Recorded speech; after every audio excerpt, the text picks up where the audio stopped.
Bonjour mesdames, bonjour messieurs, soyez les bienvenus à cette visioconférence Wavestone relative à la publication du chiffre d'affaires du troisième trimestre de l'exercice 2021-2022.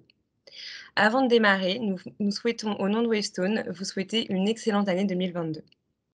Et maintenant, pour commenter les chiffres d'affaires et les éléments marquants du trimestre, les personnes qui vont intervenir ce soir sont Pascal Imbert, cofondateur et président du directoire de Wavestone. Bonsoir Pascal.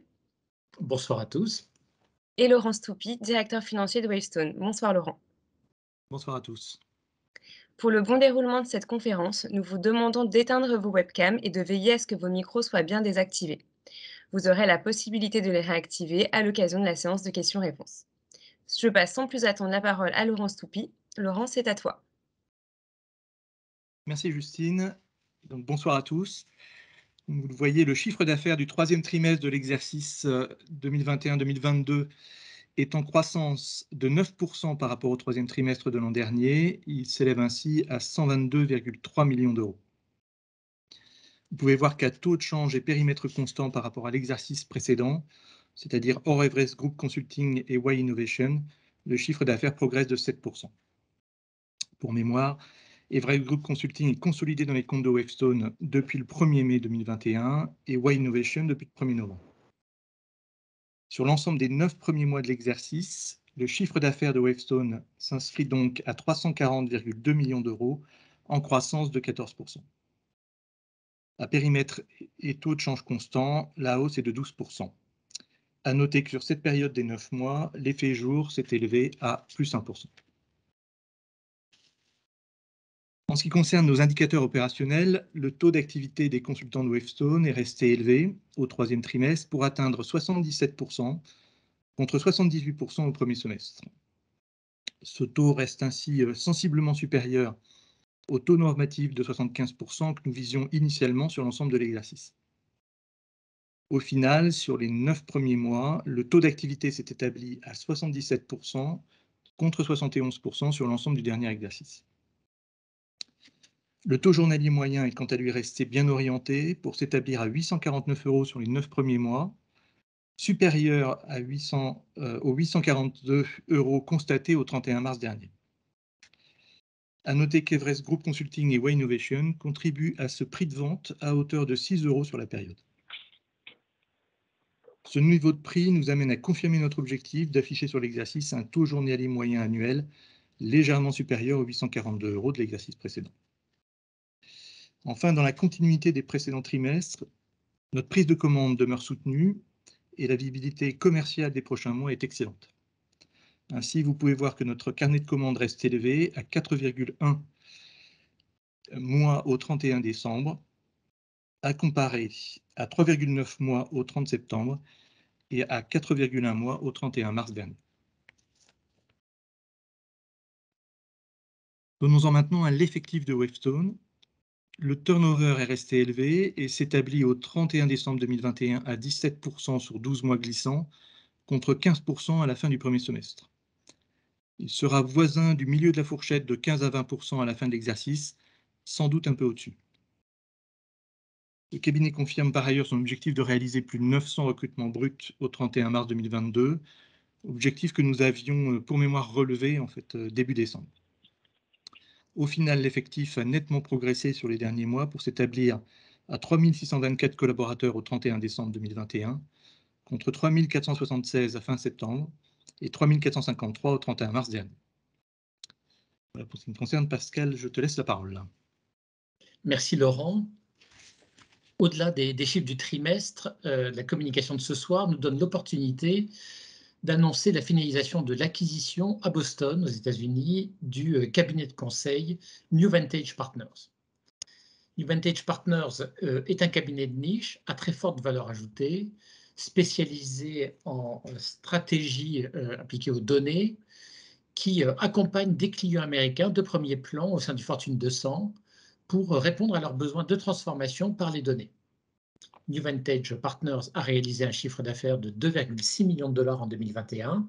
Nous avons acquis 100% du capital de la société pour un prix d'acquisition de 2,7 millions de dollars en valeur d'entreprise, auquel pourra s'ajouter un complément de prix qui pourra aller jusqu'à 1,2 million de dollars en fonction des performances du cabinet au cours des 12 prochains mois. New Vantage Partners a été acquis mi-décembre et nous le consoliderons à partir du 1er janvier 2022.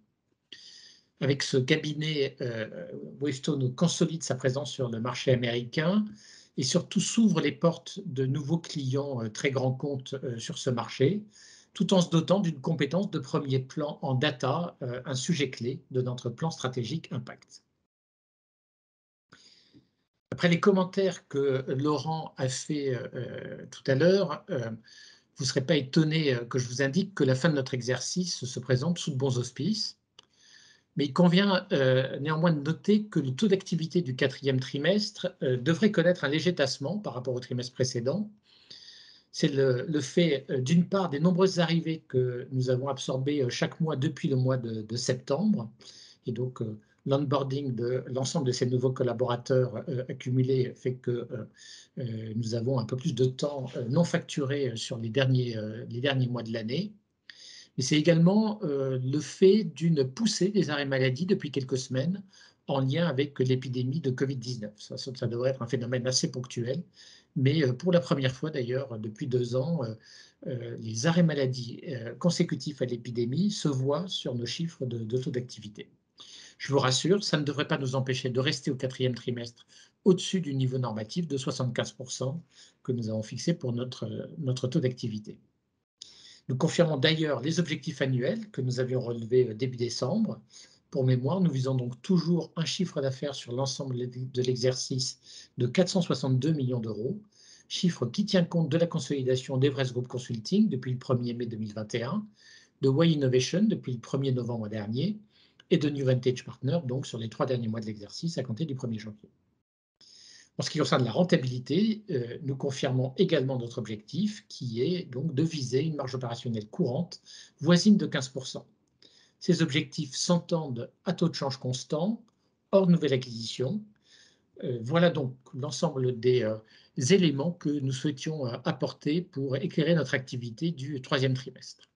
Nous sommes maintenant à votre disposition avec Laurent pour répondre à vos questions. Donc, vous pouvez maintenant poser vos questions. Pour cela, si vous êtes connecté via votre ordinateur et Microsoft Teams, il vous suffit de cliquer sur le bouton lever la main et d'activer votre micro en cliquant sur le bouton dédié. Et si vous êtes connecté par téléphone, vous devez composer étoile 6 sur votre clavier. Donc, Maxence Zoury, je vous laisse poser votre question. Oui, bonsoir à tous, merci de prendre ma question. 2 pour ma part, juste une précision sur le dernier élément que vous avez mentionné, les arrêts maladie. J'aurais eu tendance à penser que c'était retraité dans le calcul du taux d'activité, donc ça pouvait certes freiner l'exécution des missions et donc le chiffre d'affaires, mais pas tellement impacter le taux d'activité, si vous pouvez préciser ça. Et ma deuxième question, c'est est-ce que vous pouvez faire un petit focus sur les États-Unis? C'est vrai que le début d'exercice avait été un peu plus mou, clairement que le reste, du groupe. Vous étiez plutôt confiant sur, un redressement, sur la zone, si vous pouvez un peu faire un update? Merci. Laurent, je vais peut-être te laisser commenter les règles de gestion impitoyables de Wavestone avant de faire le zoom sur les États-Unis. Donc effectivement, en fait, pour calculer le taux de production, en fait, on considère l'ensemble des jours, on retire les congés, mais les arrêts maladie sont comptés en fait finalement en improduction jusqu'à une certaine durée. C'est uniquement à partir d'une longue durée d'arrêt maladie en fait qu'à ce moment-là, en fait, on décompte, enfin, on ne compte plus la personne dans les effectifs productifs. Concernant l'impact en fait d'arrêt maladie, donc Covid, donc qui impacte bien en fait le taux de production, on l'estime en fait sur janvier entre 1 et 1,5 points. Et donc, en ce qui concerne la question sur les US, donc effectivement, les US, c'est un sujet d'attention depuis le début de l'exercice. On a lancé un plan de remédiation depuis l'été. On continue à travailler sur ce plan de remédiation. Je dirais que pour l'instant, nous ne voyons pas d'éléments très probants de l'efficacité finalement des actions que nous avons mises en place. Nous pensons qu'il est encore un petit peu trop tôt, mais je dirais qu'on est de plus en plus confiant et donc on confirme le fait que on a l'objectif de revenir dans une situation beaucoup plus normative dans le courant de l'exercice prochain, et encore un petit peu de travail, ou plutôt de constance dans l'exemple que nous sommes en train de mener pour voir les effets sur nos indicateurs. Alors je vous rappelle que même si on a beaucoup parlé de ce sujet dans le courant de l'exercice, on n'est pas face à une difficulté majeure, hein, on est juste face à une difficulté, je dirais, plus ponctuelle. On n'est pas du tout dans la même situation que celle qu'on avait pu connaître, par exemple, au Royaume-Uni l'année dernière. Et on prévoit bien d'être, en termes de rentabilité, sur une rentabilité positive dans le courant de l'exercice. Sans doute pas très positive, légèrement positive, mais néanmoins sans être en perte sur l'exercice. Très clair. Merci beaucoup.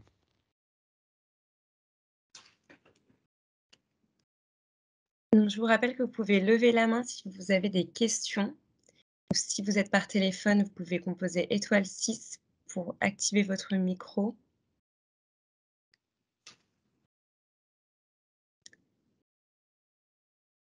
Nicolas Torres, vous avez une question, allez-y. Oui, merci Justine, bonsoir à tous. Bonsoir. 2 questions également pour ma part.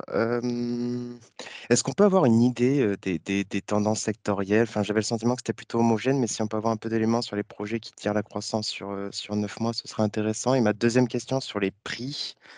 On a le sentiment que vous êtes un peu moins prudent qu'en début d'exercice. Si on peut avoir aussi un peu de détails sur les tendances, prix, alors hors acquisition, hein, et qu'est-ce qu'on peut attendre sur T4 et comment on peut appréhender un petit peu la trajectoire sur l'exercice prochain? Très bien. Écoutez, déjà sur les tendances sectorielles, donc je l'ai déjà dit un certain nombre de fois depuis le début de l'exercice, mais ça se confirme. L'ensemble des secteurs d'activité, à l'exception du secteur du transport en ce qui nous concerne, sont bien orientés. Et je dirais que même sur le secteur du transport, on sera en décroissance cette année par rapport à l'année dernière, mais je dirais le T4 est marqué par quelques beaux projets dans le radar, dont un projet qui a été un beau projet qui a été signé cette semaine à la SNCF. Donc même là, on commence à avoir un petit peu d'éclaircie. Sinon, donc très bonne orientation dans l'ensemble des secteurs. Peut-être l'élément récent, c'est une accélération qu'on a perçue sur les derniers mois dans le secteur des services financiers, aussi bien banque qu'assurance. Une accélération également dans le secteur de l'énergie, avec cette année notamment un client qui nous tire beaucoup, qui est Total Energy, dans lequel l'activité est extrêmement forte sur tous les fronts, IT, cybersécurité, métier, acquisition, puisqu'on travaille sur l'intégration de Fonds Biogaz. Donc, excellente dynamique sur ce compte et globalement, bonne dynamique dans le secteur de l'énergie, avec donc sur l'ensemble de l'année, quand même des secteurs qui auront beaucoup tiré la croissance. Donc j'ai déjà parlé des services financiers, mais il faut surtout que je parle de secteurs un petit peu moins importants pour nous, mais qui sont en croissance plus dynamique, qui sont les biens de consommation, sur lesquels on est sur un rythme de croissance assez fort. Ça nous intéresse beaucoup parce que c'est un secteur sur lequel on veut mettre l'accent dans le cadre d'impact, et le secteur de l'industrie également. Et là aussi, c'est très en phase avec ce qu'on veut faire dans le cadre de notre plan stratégique impact. En ce qui concerne les prix, effectivement, je dirais l'année se déroule plutôt mieux que ce que nous attendions. En fait, on avait été assez prudent au début d'exercice parce qu'on avait un effet baisse embarquée lié à des renégociations tarifaires qu'on avait eues dans le courant de l'année 2020 avec nos clients, et avec quelques discounts qu'on avait fait sur des projets importants. On avait fait un arbitrage volume versus prix dans le courant 2020, mais finalement, la compensation de cet effet baisse embarquée a été plus rapide que ce qu'on attendait. Néanmoins, vous voyez sur l'exercice à périmètre constant, on sera légèrement positif, hein. On sera situé entre 0 et 1%. Donc ça reste pour l'instant une remontée qui est graduelle, mais nous avons l'objectif de la faire accélérer progressivement l'année prochaine. On est assez actif sur le front des prix dans le cadre de notre relation avec nos clients, et en même temps, on veut jouer une relation de long terme avec nos grands clients. On a des clients qui sont extrêmement fidèles et qui ont été un formidable support pour traverser la crise Covid dans de très bonnes conditions. Donc, ça doit marcher dans les deux sens. Donc, on essaye de ne pas aller au bras de fer avec nos clients, mais c'est un sujet sur lequel, bien sûr, on est très actif en ce moment. On veut accélérer cette hausse des prix. Donc, je dirais, l'année prochaine, être aux alentours de 2% serait un assez bon objectif, parce qu'on pense que même s'ils ont été extrêmement sages cette année, les salaires vont tôt ou tard commencer à progresser. C'est plus marqué aujourd'hui dans les pays anglo-saxons, mais c'est lié à une inflation qui n'a rien à voir dans les pays anglo-saxons par rapport à ce qu'on connaît, par exemple, en Europe continentale. Mais en France, les salaires sont restés extrêmement sages cette année, plus que ce que nous estimions en début d'exercice. Et donc, on va avoir un salaire moyen sans doute stable sur l'ensemble de l'exercice, compte tenu des nombreux recrutements qu'on a fait. Mais il faut qu'on se prépare au fait que progressivement, l'inflation va revenir sur le plan salarial. Donc, le fait d'être en départ lancé sur le plan des prix sera extrêmement important. Excusez-moi pour ce commentaire un petit peu long sur les prix, mais je dirais donc un sentiment positif, et on veut essayer de gérer ce contexte positif de manière graduelle pour ne pas endommager la relation avec nos clients. Ok, non, mais c'est très clair, Pascal. Juste peut-être une troisième question. Est-ce qu'on peut avoir, bon, je ne sais pas si vous le monitorez là sur le trimestre, mais l'âge moyen des gens qui partent, en tout cas inclus dans le turnover, par rapport à l'âge moyen du groupe? On est sur un âge moyen, ça c'est les stats qu'on va faire en fin d'exercice, mais on est sur un âge moyen qui a un petit peu rajeuni cette année. On a été frappé par finalement la jeunesse des départs qu'on a eu cette année, et donc on doit être aux alentours de personnes qui ont de l'ordre de 4 ans d'expérience. Et ça veut dire qu'il y a pas mal de gens qui nous quittent, qui n'ont que 2 ou 3 ans d'expérience, qui est un phénomène qui était déjà un petit peu présent avant le Covid, mais on a l'impression qu'il est un peu plus marqué après Covid. On va faire des stats détaillés sur ce plan-là pour bien comprendre ce qui se passe, et essayer par ailleurs d'analyser qu'est-ce qui sont des phénomènes ponctuels post-Covid et qu'est-ce qui sont des phénomènes de longue durée sur lesquels il va falloir tabler dans les années qui viennent. Ok, merci Pascal.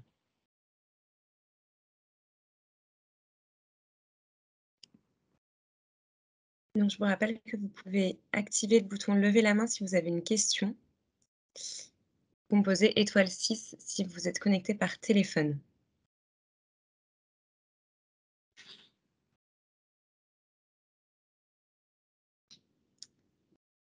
Et j'ai l'impression que nous n'avons plus de questions. Donc Pascal, je te donne la parole pour conclure. Eh bien, écoutez, merci beaucoup d'avoir assisté à cette réunion. Nous vous donnons donc maintenant rendez-vous pour la publication de notre chiffre d'affaires annuel, qui, je parle sous le contrôle de Justine, sera publié donc le 28 avril 2022. Et pour mémoire, donc la présentation complète de nos résultats annuels aura lieu le 31 mai. Plus exactement, le 31 mai, nous publierons notre communiqué de presse sur les résultats annuels, et le 1er juin, au matin, il y aura une réunion SFAF permettant de présenter ces résultats, une réunion SFAF, n'en doutons pas, qui pourra se dérouler en hybride, avec la possibilité de nous rencontrer physiquement si vous en avez la possibilité. Je vous souhaite une très bonne fin de journée et à très bientôt.